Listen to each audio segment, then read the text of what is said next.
Welcome back to ABA Beyond the Data. I'm your host, Jay Burton, BCBA, and more importantly, the proud parent of two amazing boys who just happen to be on the autism spectrum.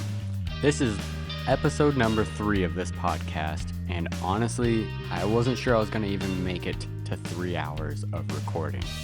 It takes a lot of work, a lot of time, but for those that have been listening, I thank you from the bottom of my heart. I didn't start this podcast to boost my career or to cash in on CEUs. Honestly, not much comes from that side of it. The truth is, I created this podcast for my boys. They're my constant motivation. They're my MO. The reason I wake up every day determined to do better in this field. And while CEUs are a piece of it, they're really just a way to make learning accessible and sustainable. What drives me is something deeper. The urgent need to improve the quality of ABA. Because let's face it, our field has incredible potential, but it also has real problems. Too much inconsistency, too much chaos, and not enough structure or compassion. I want this podcast to be a voice pushing for change, for my kids, for your clients, and for the thousands of families depending on us to get this right. As always, it is dedicated to providing practical solutions to practicing clinicians. We all know ABA isn't just graphs, data sheets, and acronyms. It's about real people, real families, and the real lives of the clients we work with. The perspectives you will hear in this podcast come not only from my years of clinical practice, but also from living this journey of being a parent with children on the spectrum. And with the end goal that this podcast will start conversations and bring BCBAs to be more than just clinicians, but also advocates for the change that this field needs. On this episode, we're going to be discussing a model of intervention that has been around for 50 years. But more importantly, it's a model that I believe can provide the structure that many clinics desperately need. The intervention that we'll be looking at today is called the Treatment and Education of Autistic and Related Communication-handicapped Children, more commonly referred to as TEACCH with 2 C's. This has been used commonly in schools since before the majority of BCBAs in this field were even alive. In fact, much of what we will be discussing will likely sound familiar to you. Many of the common interventions we use in ABA, such as visual schedules, token boards, independent work visuals, and much more, are not of our own creation, but were pulled from school systems using this model. This intervention, while honestly not that common in ABA, has been a principled aspect of my career, and it is for that reason I've decided to cover it so early in my podcast show. When I first started working in ABA, my first clinic wasn't your typical ABA clinic. It was heavily based on the TEACCH model, and it ran like clockwork. I've talked about this clinic in previous episodes and how this clinic inspired the interventions that I still use today. That clinic shaped how I thought about quality from the very beginning of my career. But when I moved on from that organization, I quickly realized that what I had experienced there was the exception of quality, not the rule. Most clinics weren't structured like that. Many felt disorganized, reactive, even chaotic at times. And when I became a BCBA myself, I tried to bring a piece of TEACCH into every case I ran. But being the only one running a structured session oftentimes put me on an island, and without clinic-wide buy-in, it was extraordinarily difficult to maintain. When I moved from a BCBA to working in clinical management side of things, I finally had a chance to implement the TEACCH system. On my first try, I will not lie, it was not easy.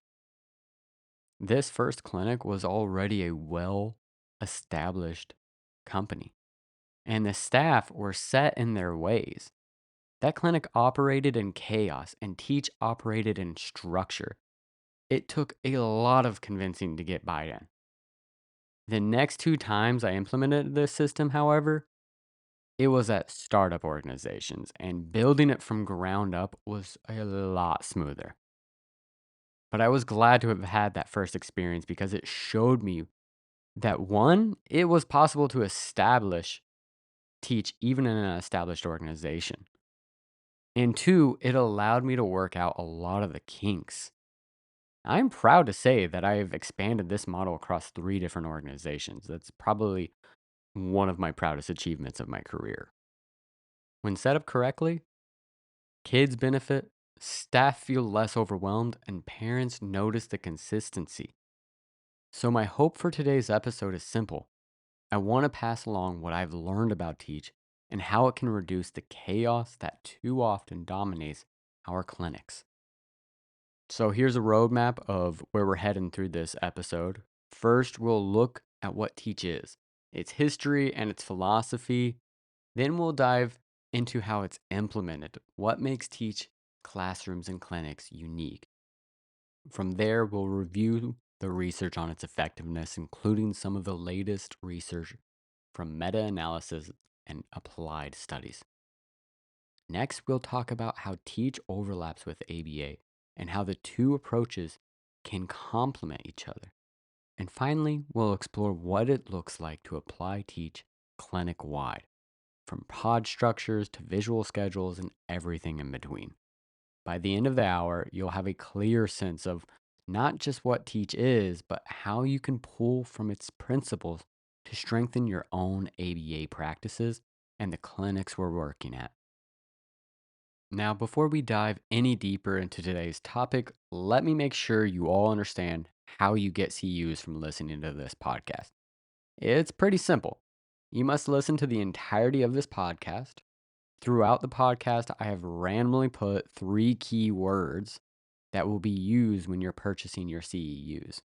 These key words are the keys to accessing your continuing education units and fulfilling the board's requirements to show that you are actually listening. So, let's dive in. So, when we talk about structured approaches to autism intervention, Teach is likely one of the most enduring and influential approaches out there. While the estimates vary, roughly 78% of school autism programs use the model. It is truly incredible more BCBAs are not familiar with it. All right, so let's take a look at its origins and its philosophy. The TEACCH program was developed in the early 1970s at the University of North Carolina by Dr. Eric Shopler and his colleagues. At the time, autism was still poorly understood, and very few educational frameworks existed that were designed specifically for autistic learners. Shopler's vision was different from many of his contemporaries of this era. Instead of focusing solely on remediation or normalization, Teach was built on the idea that autistic individuals thrive when their environment is structured to meet their learning style.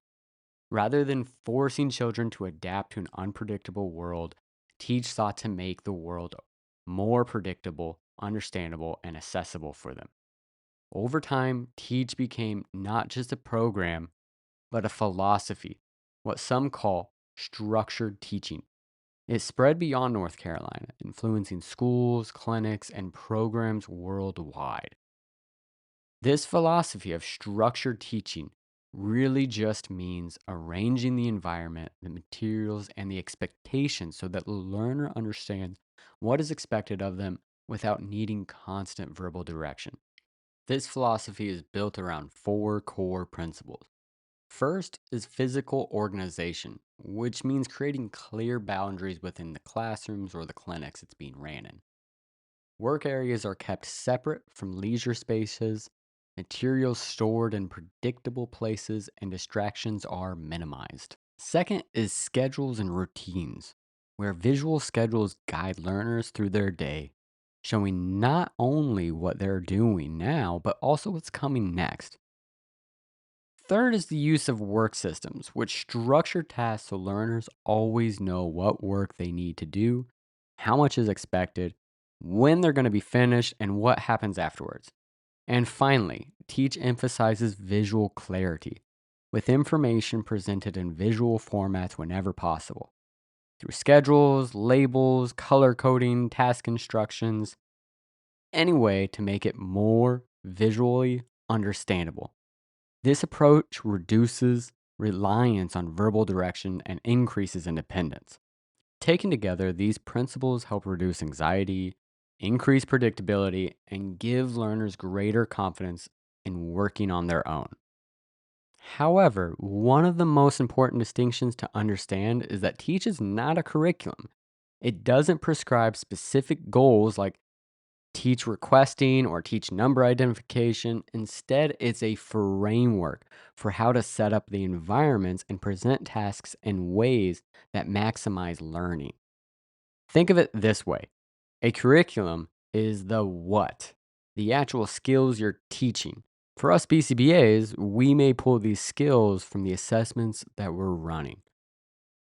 Teach is the how, the system for teaching those skills in a structured and accessible way. For example, if your curriculum goal is to teach sorting by color, a more traditional ABA approach might simply involve handing the learner the items to sort, providing the SD, and prompting them through the tasks as needed. In Teach, however, the setup looks different. Sorting bins would have been set up way beforehand and placed in a clearly defined workspace and labeled with colors. The items would be placed in a way that is clear for its start and for its finishing points so that the learner knows exactly when the task begins and when it's completed. This may include visual support systems to guide the learner as needed. And it's not just the setup for this individual task for independent work, it's the fact that they're going to be following a schedule around that leads them to the specific spot. And it's that schedule, not an SD from a teacher, that initiates them working on the task. And then from there, of course, the teachers step in and support and prompt as needed. But it's not them saying it's time to work.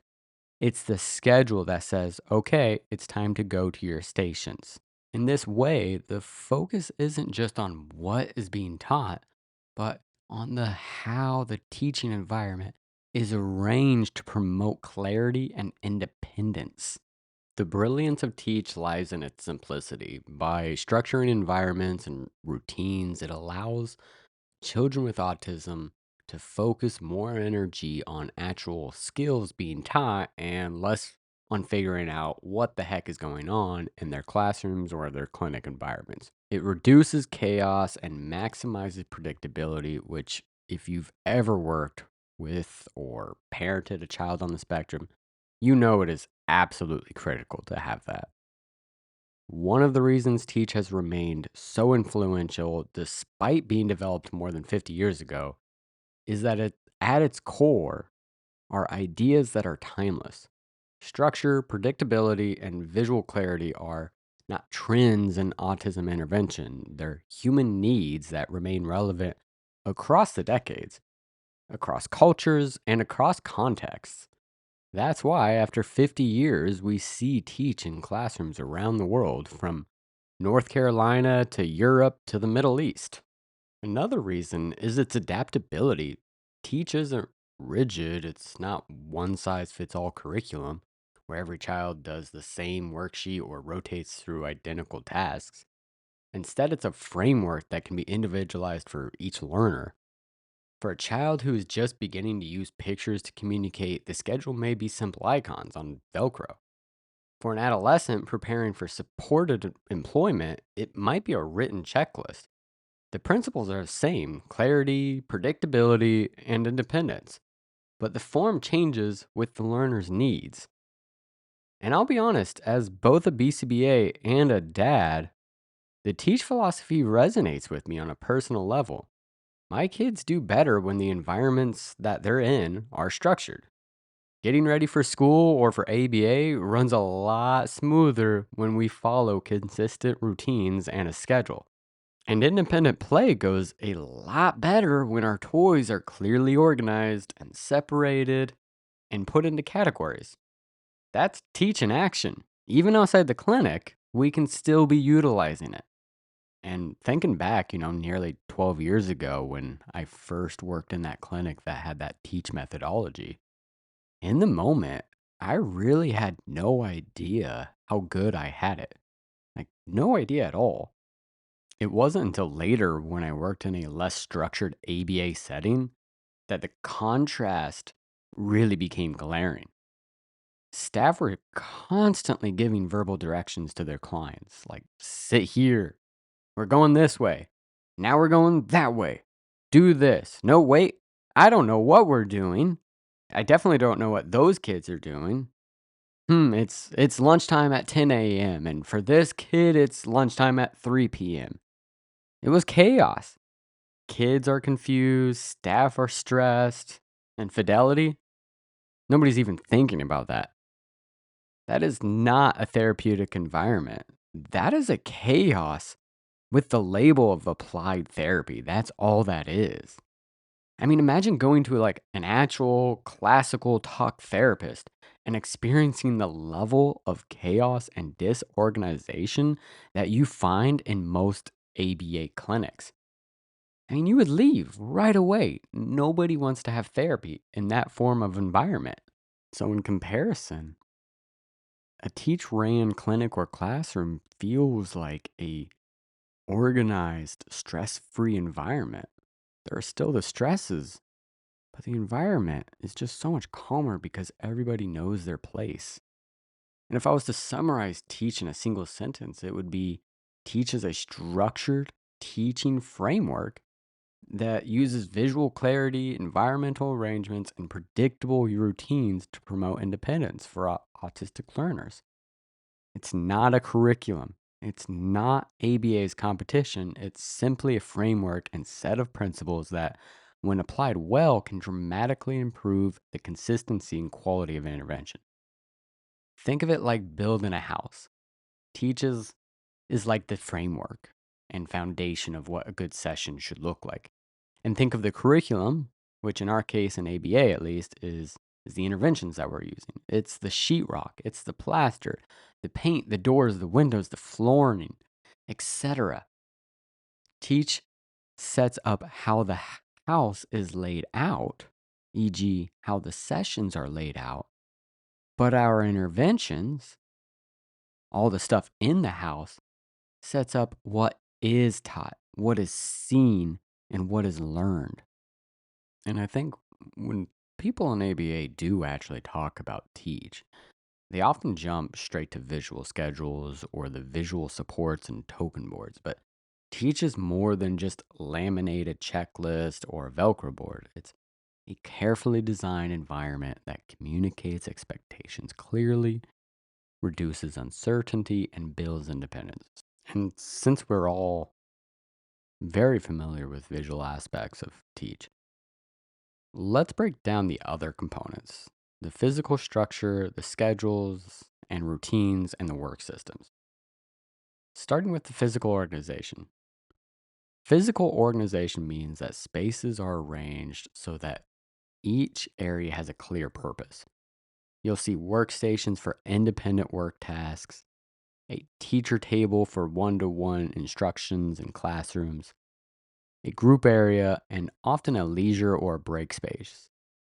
Boundaries, sometimes in a classroom, these are shelves, low dividers, or even colored floor tape, help define these areas. Why does this matter? Because many autistic learners struggle when the environment is ambiguous. A wide open room with toys, books, materials scattered around everywhere, that's too much left up for interpretation. Structure communicates nonverbally: this is where we work, this is where we play, this is where we take breaks. That reduces the reliance on adult prompting and minimizes behavioral confusion. And this is nothing that isn't done in the real world. When you go to an airport, there are signs, lines, eating places, resting places, and so forth. Having structured environments does nothing but lead to greater order and less stress from those that are going through the environment. And an additional benefit is that in practice, physical structure also supports staff consistency. A new therapist walking in the room doesn't have to guess what happens in each of the areas. It's built into the layout. And when you're running a busy clinic, that kind of consistency is gold. The second building block being the use of schedules and routines. They're personalized, developmentally appropriate guides that tell the learner three key things: where, when, and what's next. And schedules and teach don't all have to be those old fashioned Velcro strips. They can be individualized to the learner's developmental level. For a young learner, we might use objects as schedules. For example, you could place a spoon in a pocket to signal that we're about to go to snack. For learners who understand pictures or symbols, of course, there is the old fashioned picture schedules, even though I will talk about an update to this a little later. These might include photographs of the activities or artistic icons that represent the different parts of the day. And of course, for kids that are able to read, we can actually just write out the schedule, often laid out as a checklist of things to get done. This provides clear guidance tasks are coming up and when they're going to be finished.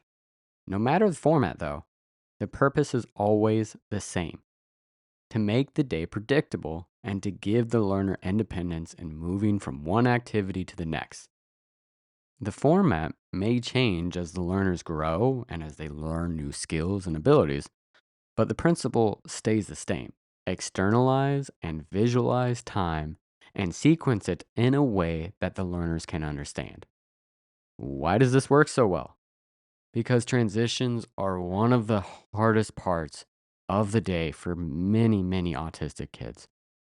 I can tell you, as a parent of kids on the spectrum, getting my kids to transition from play to dinner and then from dinner to bath time, it's literally one of the most difficult things I do, and I do it every single day. I'm a BCBA, but by making the sequences visible, we take away the uncertainty and reduce the power struggles. Instead of "because I said so," the schedule itself communicates the expectations. And schedules aren't just for kids. It's not like Trick cereal. It's known to help teenagers with anxiety, to help adults with developmental disabilities, structure vocational training. And honestly, I think we all really rely on schedules, whether it's a Google Calendar or a sticky note with checklists on it. I mean, we all live and breathe off of our calendars, especially BCBAs, right? I mean, literally, if I don't have my schedule open, I do not know what I'm doing. But Teach is just a formalized form of these for learners who need clarity on it. I don't expect a child to have a checklist or a Google Calendar open. Having these visual schedules out and about and around them help them, just like our Google Calendars or our Central Reaches or whatever scheduling system you're using at your clinic, help you get through the day. And finally, there's structured work systems. These are the last building blocks of Teach. These are tasks set up that answer four questions for the learner without an adult having to say a single word. What work do I need to do? How much work is there? How do I know when I'm finished? And what happens after I finish? The classic example is a shelf with bins or a basket labeled left to right. A student sits down, takes the first basket, completes the task inside, puts it in the finished area, and then moves on to the next. When the last basket is done, they can clearly see that the session is finished and they transition to what comes next on their schedule. These systems can be used for almost any skill, from sorting, matching, fine motor tasks, math worksheets, or even vocational training. The magic is it's not limited to the activity itself, but in the predictability of the system. The learner isn't constantly asking, "How much do I have to do?" or "Am I done yet?" The environment answers those questions for them. From a clinical perspective, work systems do more than just keep kids engaged.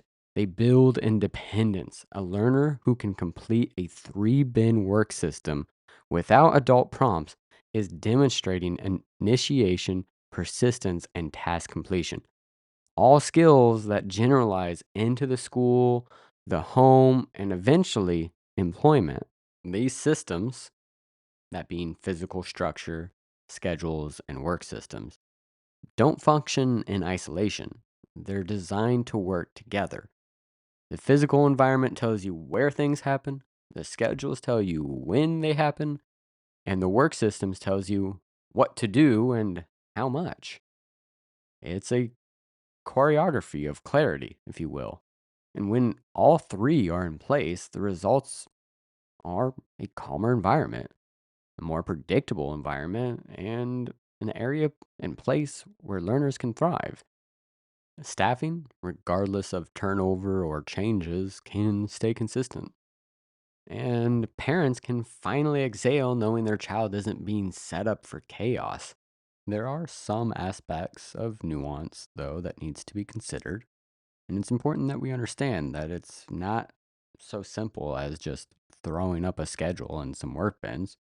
First, we need to understand that predictable routines should be somewhat unpredictable. Predictable routines do reduce anxiety and free up cognitive energy for actual learning. But here's the key thing with Teach: routines can't be rigid. Schedules should be predictable, yet flexible. For example, the schedule might always show that work is followed up by break time. That sequence is predictable, but what happens during the break time might vary. Some days, maybe it's trampoline, other days, it's books, sometimes it's tablet time, or a schedule might change within the order of the day or from day to day across the week.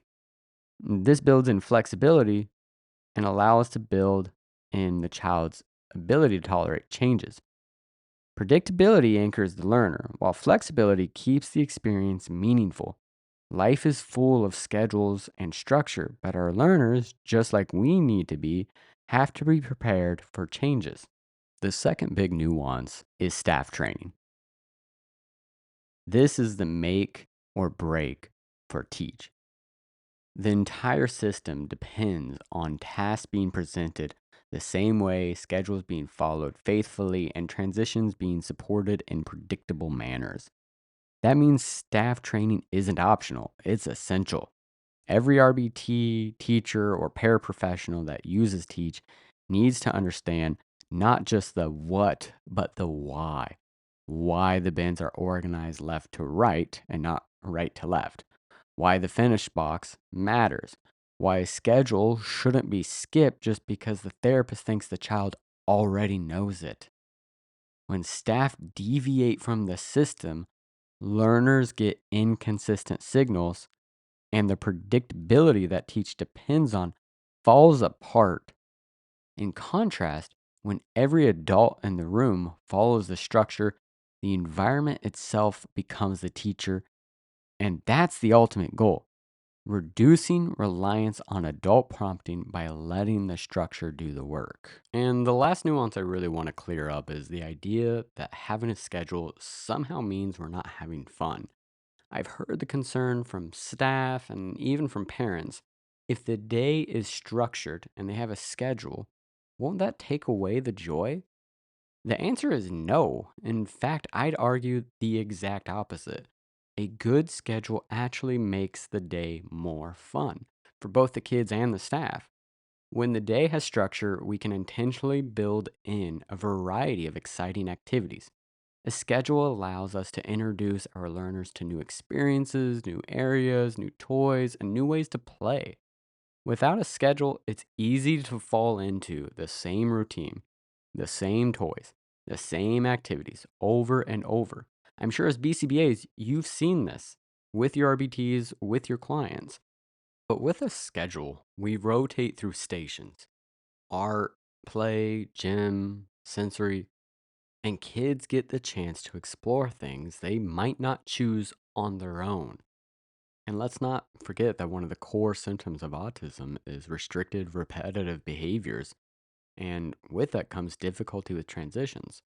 That means many of our learners will naturally prefer to stay in one place with one toy doing one thing. While there's nothing wrong with repetition and there's nothing wrong with that exact situation, life outside of ABA does require flexibility. By embedding transitions into predictable schedules, we're not just switching activities, we're teaching tolerance, flexibility, and resilience. Every time a child moves from play to art or from gym to group, they're practicing that skill they'll need to handle the change in the real world. And let me give you a picture of what this actually looks like because I can imagine it can be difficult to imagine how a schedule, that structure can still be fun. But at my clinic, which serves kids under the age of 6, we have an entire room dedicated for just art projects and drawing and fun finger painting. We have in a whole playroom that's filled with imagination play toys, cause and effect toys, cars, airplanes, pretend play. It's got everything. We've got a big gym with some of our favorite items of the clinic, such as a trampoline, slides, and even a rock climbing wall. Yes, we still do have a group instruction area and a workroom, but honestly, those areas make up a minority of the space. For them, the day is designed to be filled with play, exploration, and fun. So when you hear a structured schedule, don't picture a rigid, joyless day of drills. We should not be doing that. Picture a system that helps kids to do more, to see more, and to experience more. A schedule doesn't take away fun, it creates more opportunities for it. Of course, I'm talking about my current clinic, which serves a younger population of kiddos. But for older kiddos, we can imagine that there are going to be more work activities, right? More workstations, maybe a little bit less fun, and a little bit more skill building. But the principle stays the same. Structure allows us to balance learning with engagement and make sure every child, no matter their age, gets a well rounded experience. So the next time someone says, but doesn't a schedule make the day boring? Simple answer is no. A schedule makes the day better. A schedule makes the day more fun and allows the child to have a greater number of experiences. So now we've talked through what Teach is and how it's implemented. Let's talk about the big question on everyone's mind. Does it actually work? We're behavior analysts, nerds at our core. We need to ask not just whether it feels good and makes our environment's a little less chaotic or organized, but whether the evidence is there to show that it improves the outcomes for our learners. And Teach has been studied for decades. And remember, the point of this podcast episode isn't to argue it's better than ABA. It doesn't replace the individualized programming we have. No one is saying that.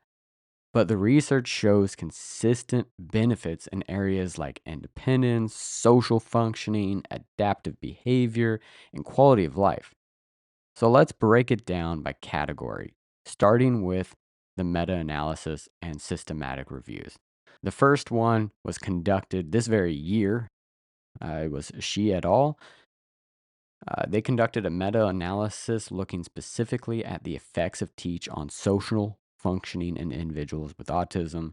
Across multiple studies, they found a significant improvement in social engagement with peer interaction and with communication skills.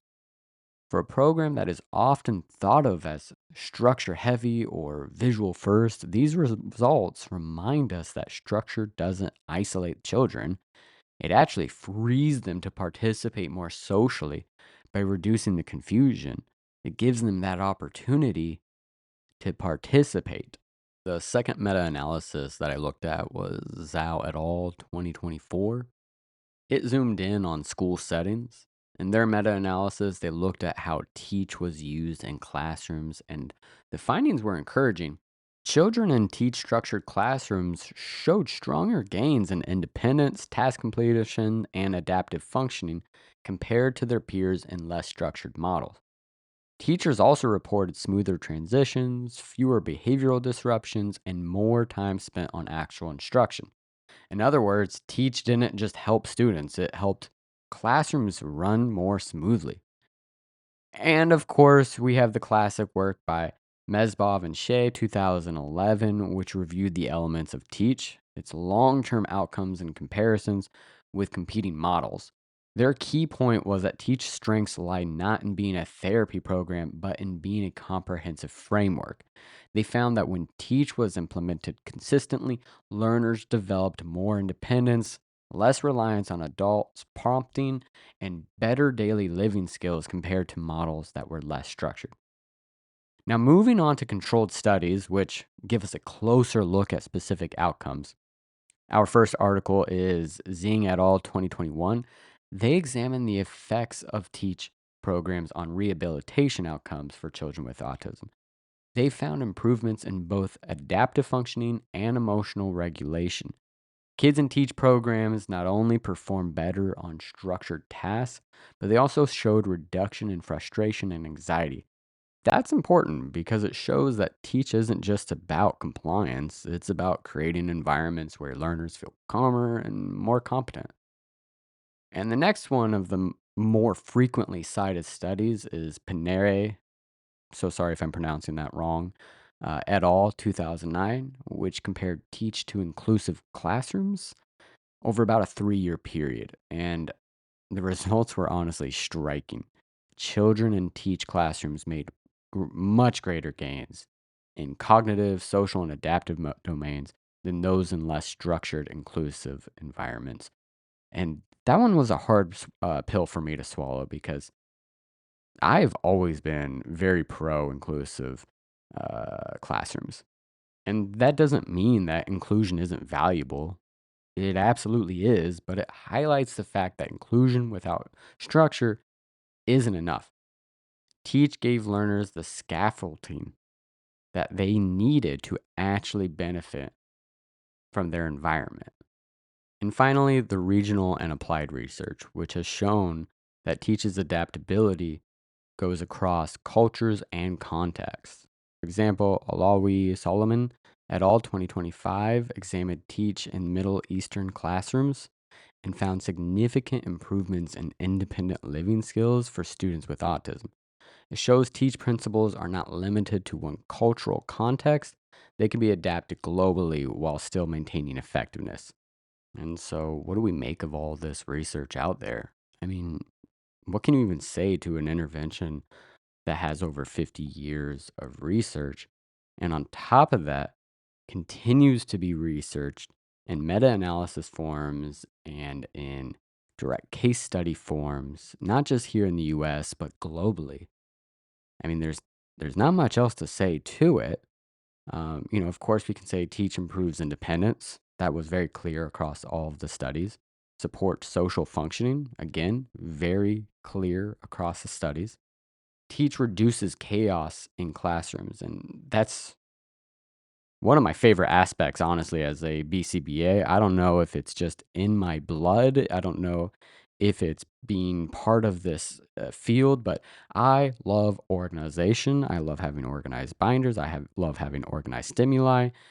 So honestly, that's one of my biggest reasons I love Teach is how much it improves the chaos that we see in our clinics and obviously in the schools that they studied.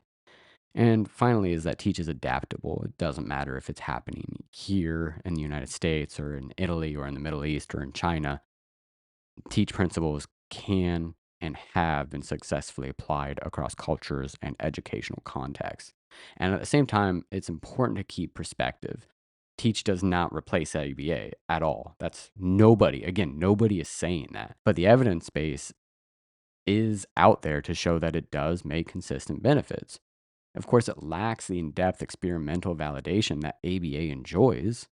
Nobody's studying this single intervention at the same level of ABA. Nobody is saying this is competing with ABA, right? Teach is simply just a framework that enhances ABA and classroom environments. Teach isn't the magic bullet. I'm not selling you all snake oil, but it's a set of strategies that reliably improve independence and overall quality of life. So, when combined with ABA principles, reinforcement, data driven program, individualized goals, Teach can be powerful, powerful as a tool. We're going to pause here for a second. The first key word is visual, VISUAL, visual. Okay, so now we basically have the fundamentals. So, starting today, you can easily integrate many of Teach aspects straight into your practice. You don't necessarily need to go about a whole clinic wide change to implement this. So, start off with building in a large number of visual supports for your clients' interventions. The research around Teach has shown us that these visual supports greatly reduce the amount of stress and anxiety that clients are feeling, and at the same time, increase the likelihood of independence. We are constantly talking about visual prompts as a field, but how many of us are actually going about making these? And now, with these things like ChatGPT and other AI systems, it's easier than ever to make a visual support. There's absolutely no reason not to make a visual support for a 12-step task analysis. It used to be something that would take us like 2 to 3 hours. Now you can get it done in maybe like 5, 10 minutes. This isn't 1999 when visuals were being drawn on Windows Photo Draw. We can literally create anything in minutes. It's a miracle of our age. Like, seriously. Right now, visuals should be everywhere. Next, implement schedules within your clients' sessions. This isn't new to ABA, but Teach takes it to the next level by making the schedule the center of the learner's day. I mean, this is literally one of the most basic things that as a BCBA you can implement. Honestly, I don't understand why more people aren't doing this. I mean, maybe 1 in 5 BCBAs are using a visual schedule for the client's whole session. It is completely mind-boggling to me. But yes, absolutely, visual schedules. And again, this isn't 1999. There are apps that can make visual schedules so much easier. You no longer need to be using Velcro strips and printouts that look like they were drawn in Windows 2000. One of these apps that you can download for planners is called Lil Planner. I highly recommend it. We actually use it at our clinic right now. I mean, seriously, if you have never used a schedule for your clients for their entire session, I cannot tell you how much simply adding these schedules improves our clients' routines and increases the number of programs that are run by our staff. The difference is remarkable. It's night and day. Honestly, and I mean this with all due respect to RBTs, I think you guys can get so zoned in on what you're doing that you might allow a kid to be like on a swing for 20, 30 minutes without even noticing because they've been manning appropriately. And that's totally fine. But also, that kid has just missed out on so many more activities that they could have been engaging in.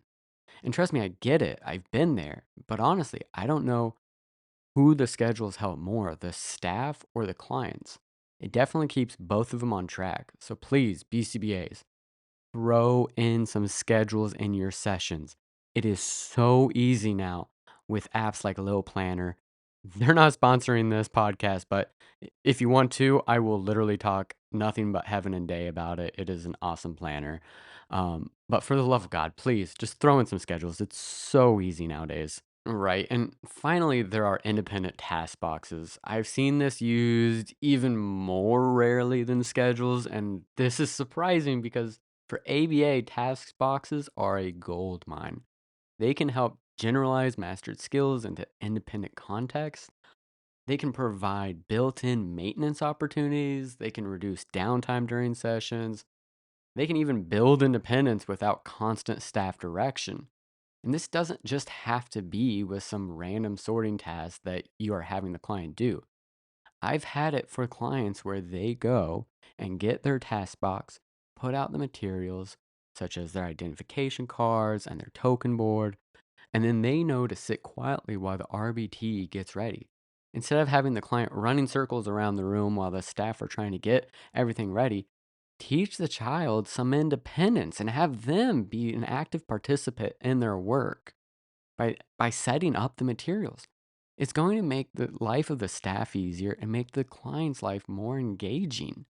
And as a parent of two boys on the spectrum, I can tell you this isn't just a clinic tool. Teach strategies have been a lifesaver in my own home. In our house, we use designated spaces just like Teach recommends. The family room is for screen time. The living room is for play. For our youngest, the bedroom is only for sleeping. No playing occurs in that room. We did that from the day he was born, and at the time it seemed almost like we were being mean parents, especially with all the co-sleeping being talked about on social media. But that consistency is one of the reasons he's been such a strong, independent sleeper. We never blurred the lines, and he learned quickly that bedroom equals sleep. However, with our older kiddo, we had a totally different experience. We had him sleep next to our bed for a long time, and that transition to his own room was incredibly difficult. Looking back, I don't recommend it. Seriously, I don't recommend it. Structure in the environment made all the difference with our youngest. And then there are routines, which is another huge part of our puzzle in our home environment. Our mornings and nights run like clockwork. My youngest even has a built in stimming break after dinner where he literally runs in circles around our couch. Literally, this occurs every single night, and it is the most adorable thing. But for him, it's part of his rhythm. That's teaching real life, guys. Predictability, structure, clear boundaries. It sounds old school ABA, and I consider myself a modern ABAist, but the reality is that when teach is done properly, when it is done with thought and process, it really does support our kids, and it can still be truly fun, compassionate, and enjoyable for both the staff, the parents, and the clients themselves. But as a clinician, you might be thinking, I already do a lot of this, and I applaud you. But look around at your clinic. Is it being done by the rest of the BCBAs? Is there structure and routine for the rest of the clients? And if not, why not? Because the differences really begin to be seen when it becomes clinic wide. Teach was initially designed for classrooms, for groups of kids. That's why it translates so beautifully into ABA clinics. Now, as I said in the beginning of this podcast, I've implemented this model at 3 clinics with pretty high successes.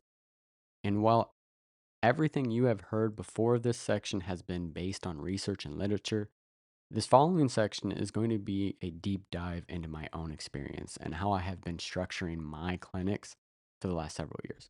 For this experience, I'm going to be using the clinic that I've most recently supported and establishing from the ground up. Now, bear in mind, this clinic is for ages 6 and under.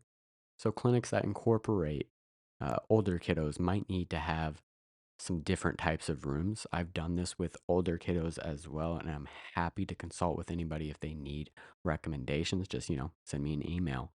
But this example will give you at least the basic idea of what it should be looking like and what it should feel like. So let's start with the physical arrangements of the facility. This most recent clinic is on the smaller side. The smallest clinic I've actually ever worked at. It really only has about 6 rooms that we can use for the clients. So we really need to maximize every room and make sure there is a purpose for each of those spaces. And just like Teach is ran in the school systems, we divide each and every room to have a specific purpose. So let's break these rooms down. So with room 1, it has been set up with some large group tables. They're those crescent tables that you oftentimes see in elementary rooms.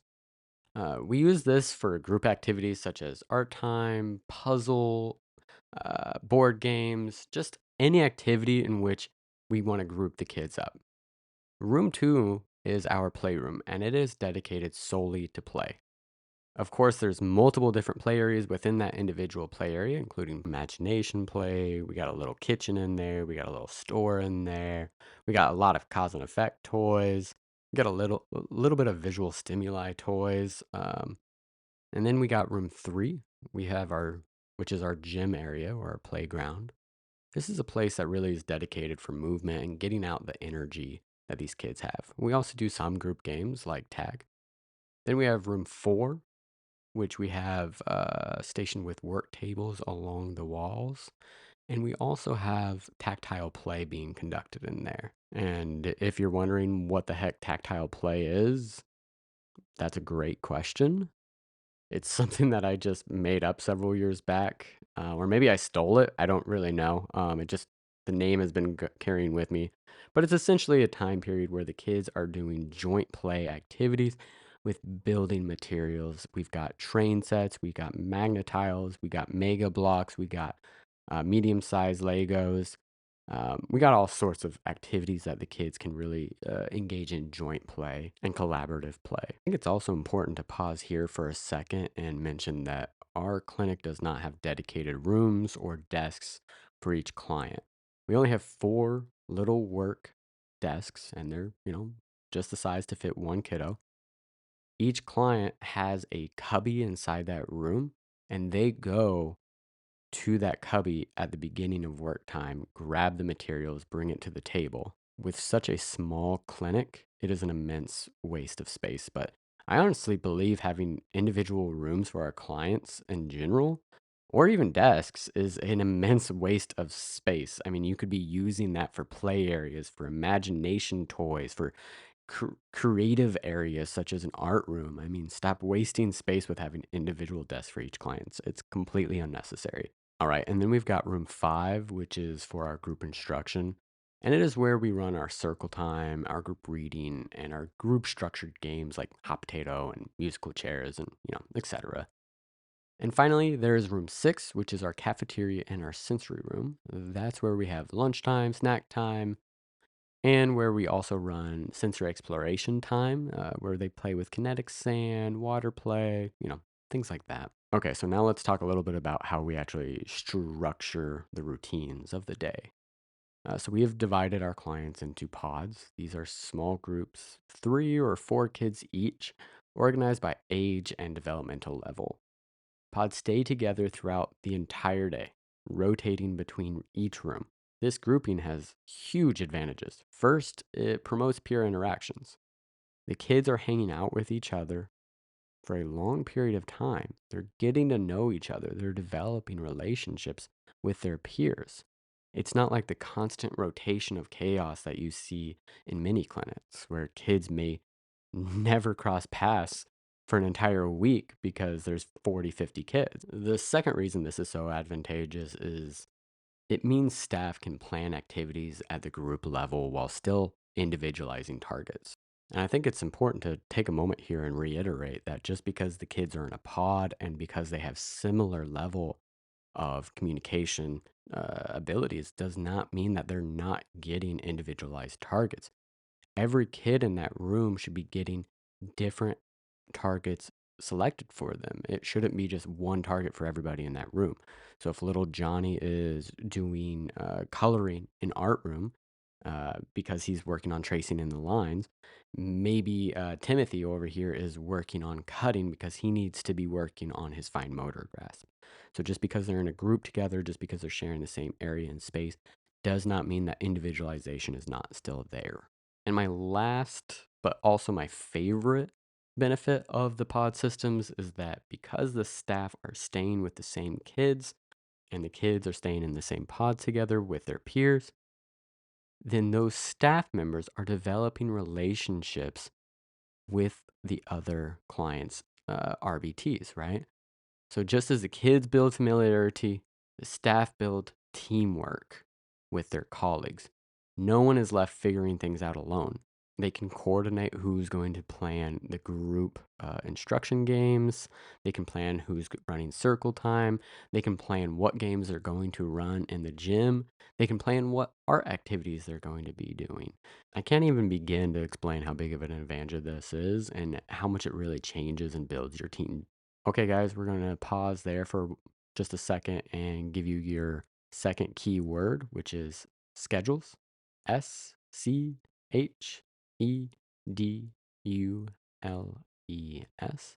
Schedules. And we have about 4 pods running through these schedules all day. And so here's where things get tricky. How do you prevent chaos when 4 pods are rotating through 6 rooms? The answer is very careful scheduling. At our clinic, we have used 4 rotating schedules for the entire day. For example, pod 1 might be on schedule 1 on Monday and start in the workroom, but on Tuesday, they might be on schedule 2 and start in the gym. And then on Wednesday, they might be on schedule 3 and start in the cafeteria. We made the schedule so that no pods are ever in the same room at the same time. In such a small clinic, this is imperative because overcrowding becomes quickly overwhelming for both our clients and our staff. Technology has made this extremely more easy. Every staff member has an iPad with a little planner app customized for our clinic. We uploaded visual icons for every activity, being art, gym, circle time, etc. And to visually support the schedule and the transitions, we've also placed those same icons that we used in the little planner on the doors and in a large version. Kids know exactly what's happening in each space and when they will be in there. So when you bring together the fact that every client has individualized programming for each of these rooms, it really sets ablaze our staff's ability to get programming done. Because as they transition into that room, they know exactly what targets need to be ran. And for certain parts of our programming, the clients actually know what they're supposed to be doing in that room. So if it's board game, for instance, some of the kids just walk straight over to the cabinets and start picking out the board games, and those that haven't are being prompted to do so. Seriously increases the number of programs being ran. And I know firsthand that is a huge problem that a lot of BCBA struggle with is getting enough programs being ran. Staff aren't left wondering, what should I be running right now? They have the room, the activity, individualized targets already outlined. And because they stay with their pods, staff members support one another, share ideas, and keep the fidelity high. So really the advantages are very clear. You have predictability, kids know exactly what they're doing and where they're going. We have independence being developed through visual schedules and structured rooms. We have smooth transitions. There's no more wondering or waiting around or just flowing about. Staff have clarity of what should be ran, when it should be ran, and where it should be ran. And teamwork is developed through the pods, and accountability is kept amongst the staff. When Teach is scaled to clinic wide, it transforms the culture of a program. It takes what often feels like organized chaos and turns it into a predictable learning centered system. And so far, it's sounding like Teach is pretty awesome, right? I'm painting a really glowing picture of Teach. And yes, the benefits are real. You have predictability and independence. But let's be honest, running Teach inspired clinics isn't all sunshine and perfectly run schedules. There are real challenges that come with scaling the system across an entire organization. But honestly, the biggest hurdle is just at the beginning. Once it's set up, once it's going, it really just goes on its own. It just works on its own.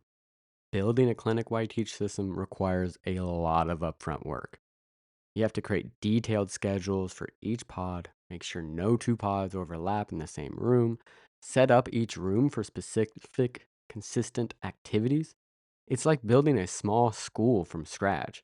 Every space has to have a purpose, every transition has to be thought through, every schedule has to fit together like a puzzle piece.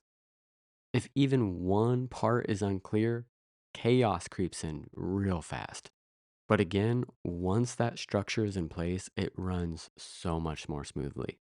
But those first few weeks can seriously feel like you're trying to choreograph a Broadway musical with a bunch of preschoolers. One of the best ways to avoid being overwhelmed is just to start small. Don't try to teachify your entire clinic overnight. Pick one pod, give them a clear visual schedule, structured work systems, and well defined room activities. Get it running smoothly and then expand to the rest of the clinic. Scaling gradually lets staff adjust, gives leadership time to refine the process, and builds momentum through small wins.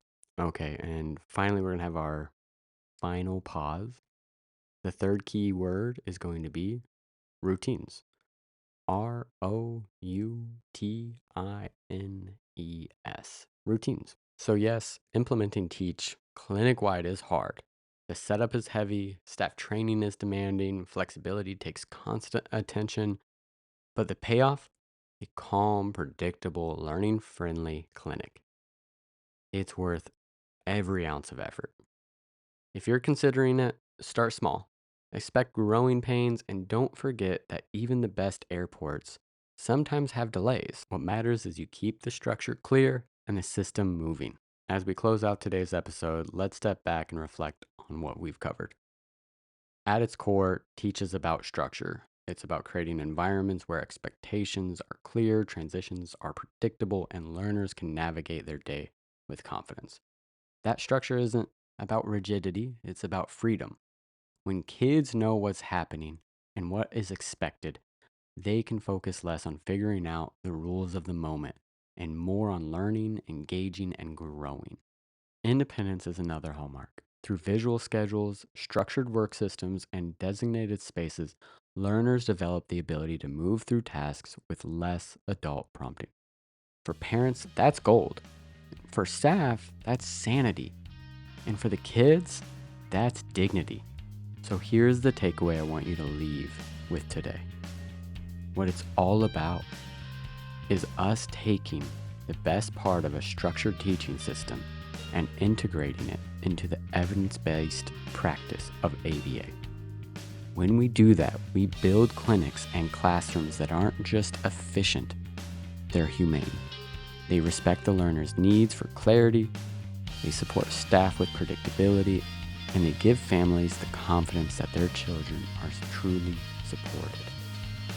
And of course, don't forget, if you want to earn CEUs for this episode, head over to aba-ceus.com.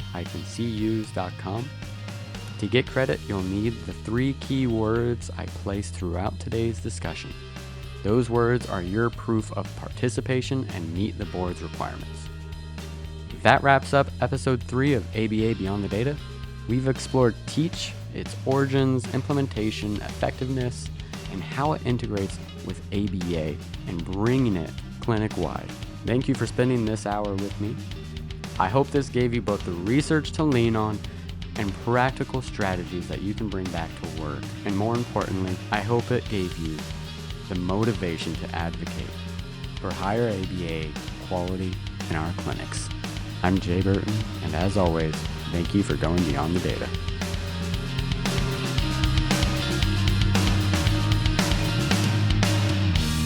Bye, see you next time.